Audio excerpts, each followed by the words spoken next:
आप सभी माताओं को ज्योतिया की हार्दिक शुभकामनाएं। आज मैं आप सभी को ज्योतिया व्रत का कथा सुनाने जा रही हूँ। एक बार की बात है, एक गरुड़ और एक मादा लोमड़ी नर्मदा नदी के पास एक जंगल में रहते थे। दोनों ने कुछ महिलाओं को पूजा करते और उपवास करते देखा और खुद भी उन्हें देखने की कामना की। उनके उपवास के दौरान लोमड़ी भूख के कारण बेहोश हो गई और चुपके से उसने भोजन कर लिया। दूसरी ओर चील ने पूरे समर्पण के साथ व्रत का पालन किया और उसने पूरा किया।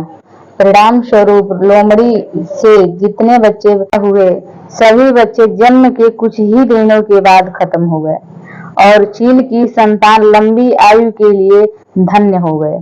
इस कथा के अनुसार जीतवाहन गंधर्व से बुद्धिमान और राजा थे।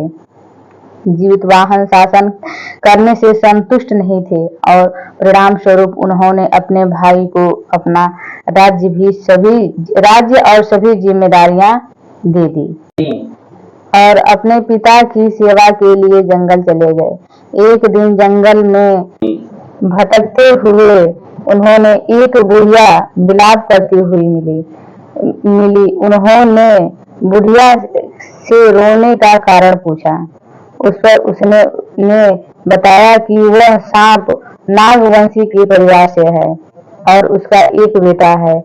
एक शपथ के रूप में हर दिन एक सांप पक्षीराज गरुड़ को चढ़ाया जाता है और उस दिन उसके बेटे का नंबर था।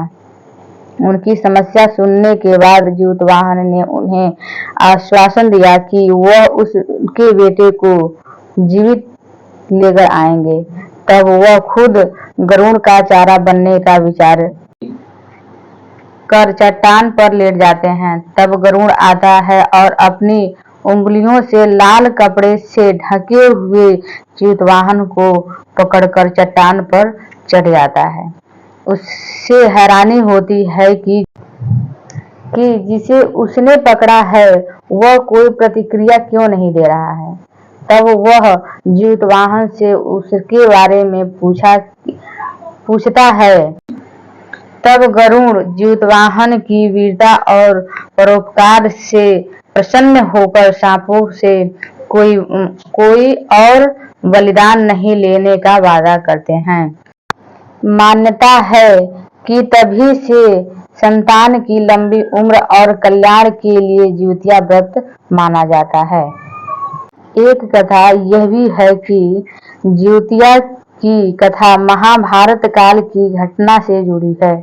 कथाओं के अनुसार महाभारत युद्ध में अपने पिता गुरु द्रोणाचार्य की मृत्यु का बदला लेने की भावना से अश्वत्थामा ने पांडवों के शिविर में घुस गया।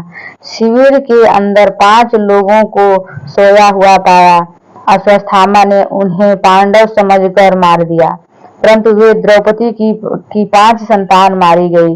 जिसके उपरांत अर्जुन ने अश्वत्थामा को बंदी बनाकर उनकी दिव्य मणि उनके माथे से निकाल लिया। अश्वत्थामा ने फिर से बदला लेने के लिए अभिमन्यु की पत्नी उत्तरा के गर्भ में पल रहे बच्चे को मारने का प्रयास किया और उसने ब्रह्मास्त्र से उत्तरा के गर्भ को नष्ट कर दिया।